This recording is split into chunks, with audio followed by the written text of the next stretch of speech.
नमस्कार, मैं मनीष मिश्रा। आप देख रहे हैं रिसर्च न्यूज। इस समय हमारे साथ राज्य मुआई थाई में एके वेरियस एकेडमी के खिलाड़ी कुछ मौजूद हैं। उनके कोच भी हमारे साथ मौजूद हैं। इन दोनों खिलाड़ियों ने मेडल लाया है, इनसे चर्चा करेंगे। और रीवा के लिए गर्व का विषय है, क्योंकि रीवा में लगातार नए नए खिलाड़ी अपना परचम हर प्रदेश में लहरा रहे हैं। ये भोपाल में आयोजित एक प्रतियोगिता आयोजित हुई थी, जिसमें आप दोनों लोगों ने मेडल लाया है।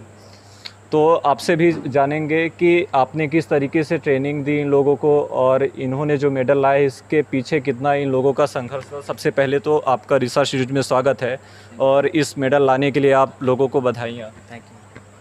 मेरा नाम अजय कहला है और मैं एके वॉरियर्स एकेडमी रीवा का मुख्य कोच एवं संचालक हूँ।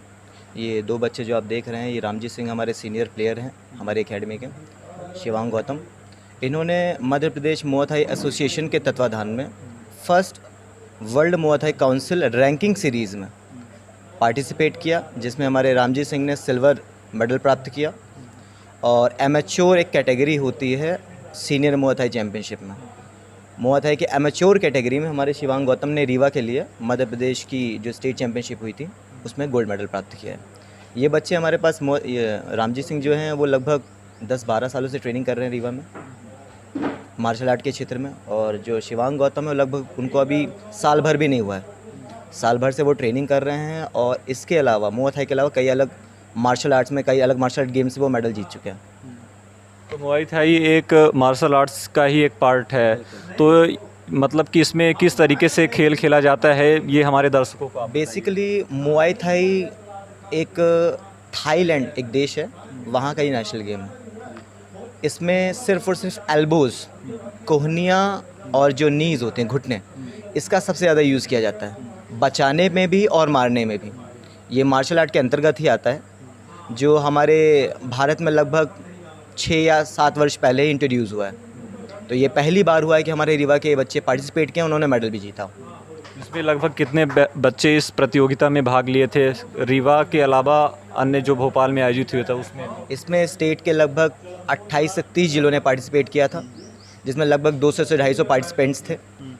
तो कैसा लगा आपको ये मेडल? आपने पहली बार इस तरीके से प्रतियोगिता में भाग लेकर ये हासिल की उपलब्धि कि इससे पहले भी आप हासिल कर चुके हैं?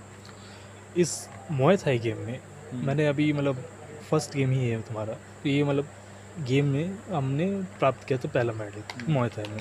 बाकी अन्य गेम में भी प्राप्त कर चुके हैं, जैसे मुआई थाई की कराते हो गया या पेंच एक्सीलेंट हो गया, तो ये अलग अलग गेम में प्राप्त करते रहे। वॉरियर्स एकेडमी पर आपको कैसे ट्रेनिंग दी जाती थी? कितना समय आप देते थे इस खेल को खेलने के लिए और सीखने के लिए?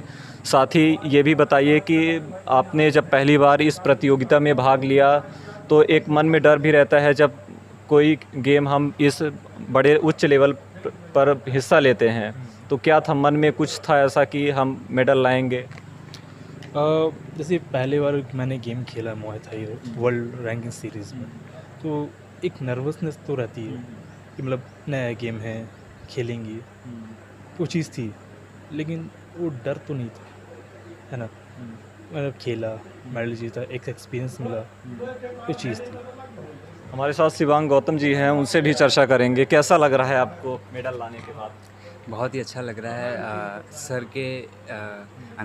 सर के निर्देशक के अनुसार मैं गोल्ड मेडल लाया हूँ, तो बहुत ही अच्छा लग रहा है। तो इस उपलब्धि पर आप किसको बधाई देना चाहेंगे? आप किसके प्रति अपना आभार व्यक्त करना चाहेंगे? सारा क्रेडिट सर को जाता है। मैंने मेहनत की, मैं मानता हूँ, लेकिन सर के बिना कुछ नहीं हो पाता।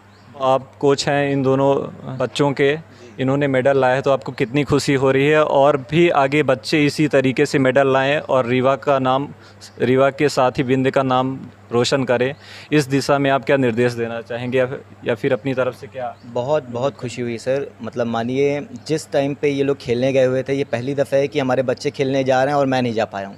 उसका कारण ये था कि जिस टाइम पे इनका टूर्नामेंट था वहाँ पे भोपाल में, उसी टाइम पे मेरा भी टूर्नामेंट था गुजरात में। तो जिस दिन ये भोपाल के लिए निकले हैं, उसी दिन मैं गुजरात के निकला था। तो मेरे एब्सेंस में बिना किसी कोच, जब आप किसी टूर्नामेंट में पार्टिसिपेट करते हैं, खेलते हैं, तो वहाँ पे कोच की सीट होती है। वहाँ पे आपका कोच बाहर से बता रहा होता है कि ऐसा खेलना है, ऐसा खेलना है, ऐसा कर, वैसा कर। बिना कोच की उपस्थिति में इन्होंने वहाँ पे गोल्ड मारा, इन्होंने सिल्वर मारा, ये बहुत बड़ी बात है। और जिस हिसाब से ये ट्रेनिंग कर रहे हैं, बिल्कुल भरोसा है, जिस हिसाब से ये कंसिस्टेंट है ट्रेनिंग को लेके, अगर ऐसे ही रहे तो आने वाले समय ये प्रदेश के लिए नहीं, अपने देश के लिए भी मेडल जीतेंगे।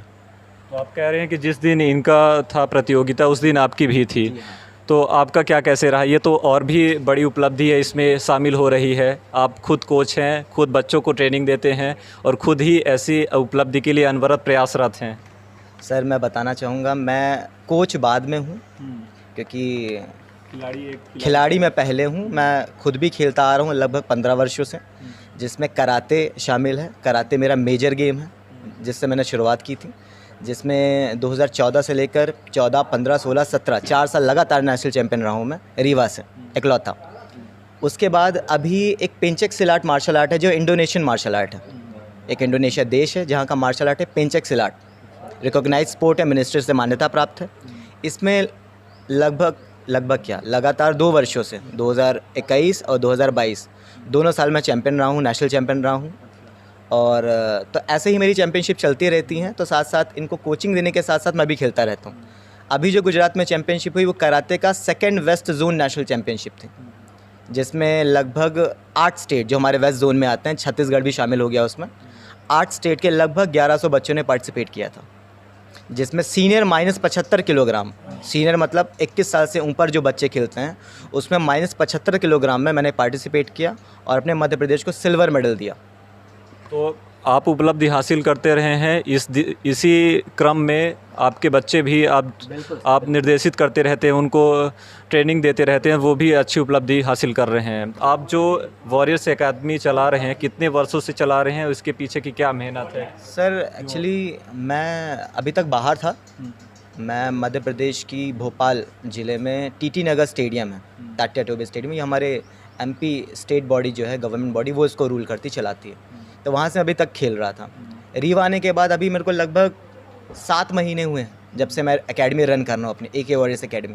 और 7 महीने में आप इनको देख रहे हैं कि ये मेडल जीत रहे हैं, ये मेडल जीत रहे हैं। तो अभी सिर्फ 7 महीने हुए हैं एकेडमी रन करते हुए। वैसे इसके पहले सिर्फ और सिर्फ हम खेल रहे थे, कोई कोचिंग मैं नहीं दे रहा था रीवा में। तो मतलब कि उपलब्धि बताती है कि आपने कितना संघर्ष किया है। तो मुआई थाई अभी बहुत सारे लोगों में इस खेल के प्रति जागरूकता नहीं है, जो लोग खेलना भी चाहें तो अभी इसके बारे में जानकारी नहीं है। तो एक बार उनको क्लियर जानकारी दीजिए ताकि वो भी आपकी अकादमी से जुड़ सकें और विंध का नाम आगे बढ़ा सकें आपके माध्यम। मुआ थाई के बारे में बताना चाहूँगा। मुआ थाई एक डिफेंसिव स्पोर्ट है।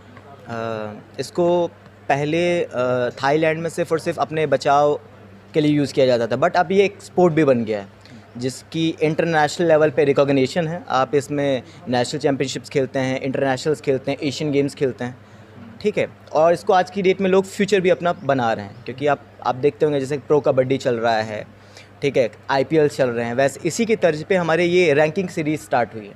जैसे हमारे रामजी सिंह जो हैं उन्होंने रैंकिंग सीरीज़ खेली, अगर ये लगातार 12 या 13 मैचेस जीत जाते हैं तो इनकी नेशनल लेवल पे जितने भी टूर्नामेंट्स होते हैं वो फ्री रहेंगे, इनका आना जाना सब फ्री रहेगा और हर एक फाइट जीतने में इनको पैसे दिए जाएंगे उसके। तो आज की डेट में आप फ्यूचर भी सोच सकते हैं इन स्पोर्ट्स में। पहले जो सिर्फ बचाव के लिए लोग सीखते थे कराटे, जूडो, मुआ थाई, आज इसको आप अपना फ्यूचर भी बना सकते हैं अगर अच्छे से मेहनत करते हैं तो वॉरियर्स एकेडमी के अजय कैला जी हमारे साथ मौजूद थे और रामजी सिंह हैं और शिवांग गौतम जी हैं। उन्होंने मुआ थाई गेम में इस प्रतियोगिता में मेडल हासिल किया है। इन दोनों लोगों को बधाई, साथ में सर आपको भी, आपकी मेहनत रंग लाई और आगे ऐसे ही आप लोग प्रयासरत रहें इस दिशा में और भी बच्चे आपसे जुड़े और ऐसे ही विंध सहित रीवा का नाम रोशन करते रहें। तब तक के लिए धन्यवाद, नमस्कार, बने रहिए रिसर्च न्यूज़ के साथ।